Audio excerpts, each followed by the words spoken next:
Hello everyone, welcome to our channel Education Hotspot. और अपनी आज की क्लास में हम लोग क्लास 12th के चैप्टर को आगे कंटिन्यू करेंगे।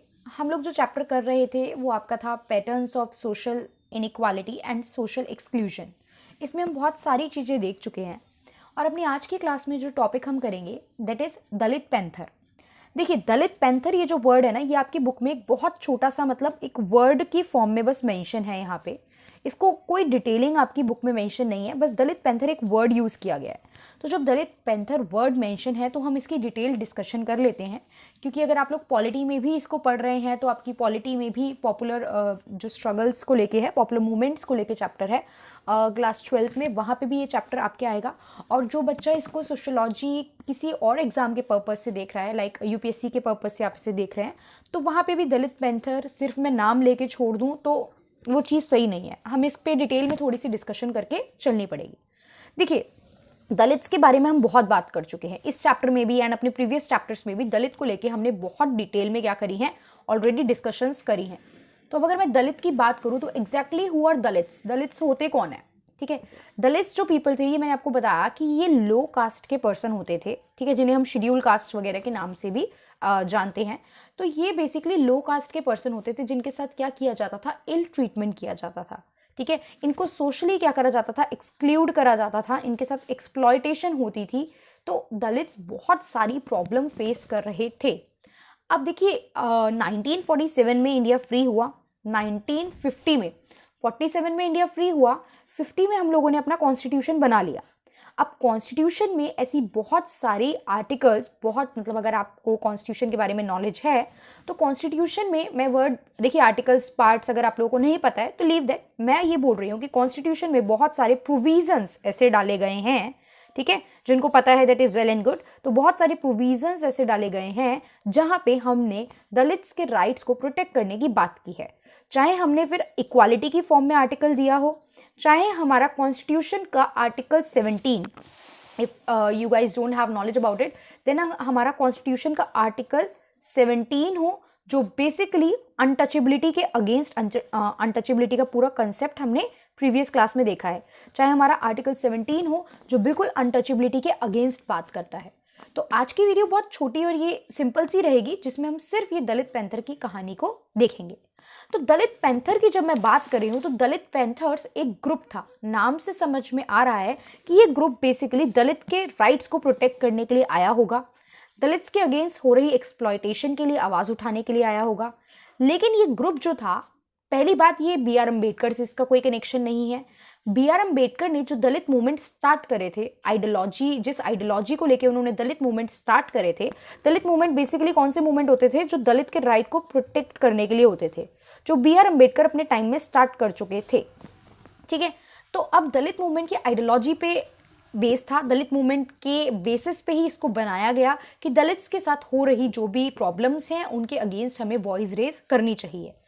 अब ये जो ग्रुप बना, देखिए एक सोशल ऑर्गेनाइजेशन थी जिससे कि हम कॉम्बैट कर सके कास्ट के बेसिस पे हो रहे डिस्क्रिमिनेशन को।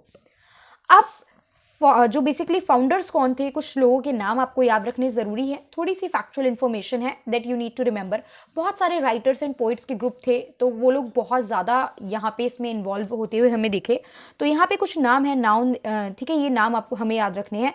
नामदेव धहसल, राजा धाले एंड जेवी पवार बेसिकली इंपॉर्टेंट नाम है जो इसके क्या रहे थे, फाउंडर रहे थे। और ये 29 मई 1972 को महाराष्ट्र में फॉर्म किया गया। 1972, यस, आप लोग देख रहे हैं 1950 में कॉन्स्टिट्यूशन बन गया है। कॉन्स्टिट्यूशन, बहुत सारे आर्टिकल्स कॉन्स्टिट्यूशन में मेंशन थे जो दलित्स के राइट्स की बात कर रहे थे, जो इक्वालिटी की बात कर रहे थे इनके लिए, ठीक है, ताकि इन्हें इक्वल ट्रीटमेंट मिल सके और इनके साथ डिस्क्रिमिनेशन ना हो सके।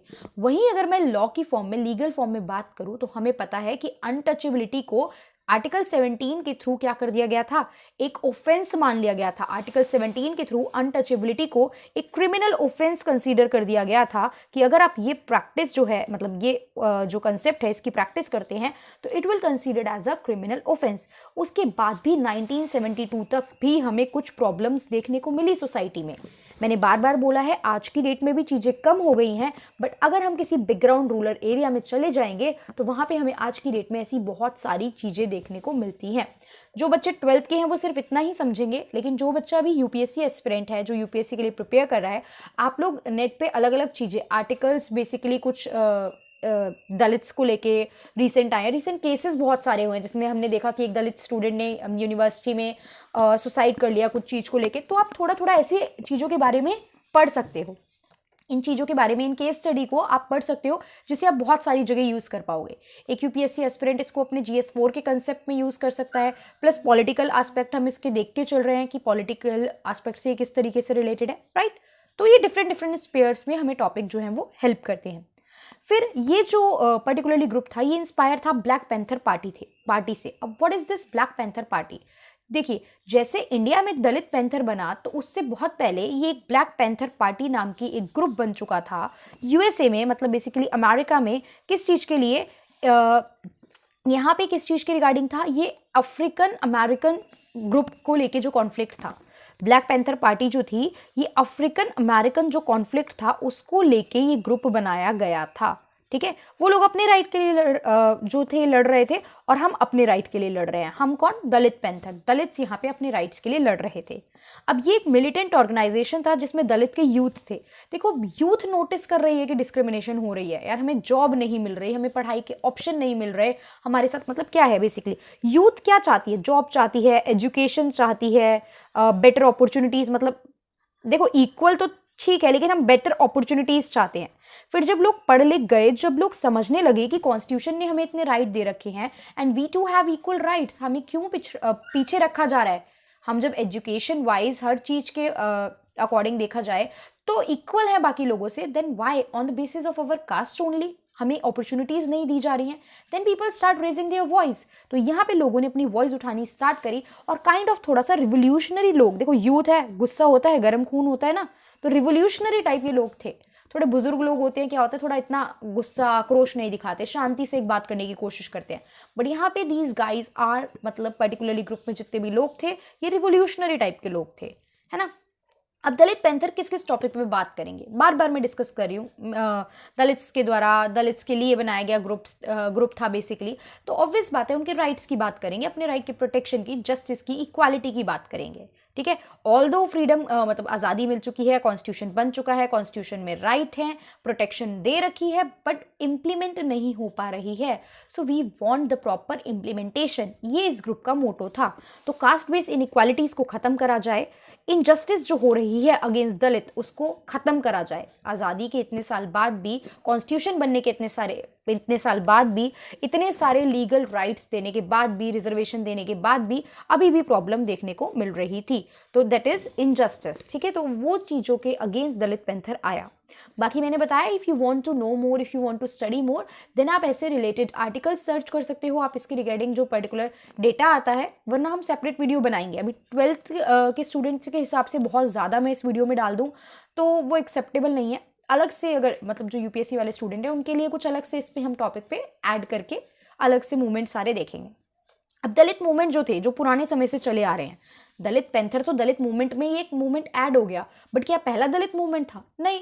दलितों के लिए, दलितों के फेवर में तो आवाज़ बहुत पहले से उठाई जाने लगी थी। BR अम्बेडकर ने तो आज़ादी से पहले ही आवाज़ उठानी स्टार्ट कर दी थी। जब हमने देखा कि गांधी जी ने इन लोगों को क्या नाम दिया था, लास्ट वीडियो में डिस्कस कर चुके हैं ना, हरिजन नाम दिया था, चिल्ड्रन ऑफ गॉड, है ना।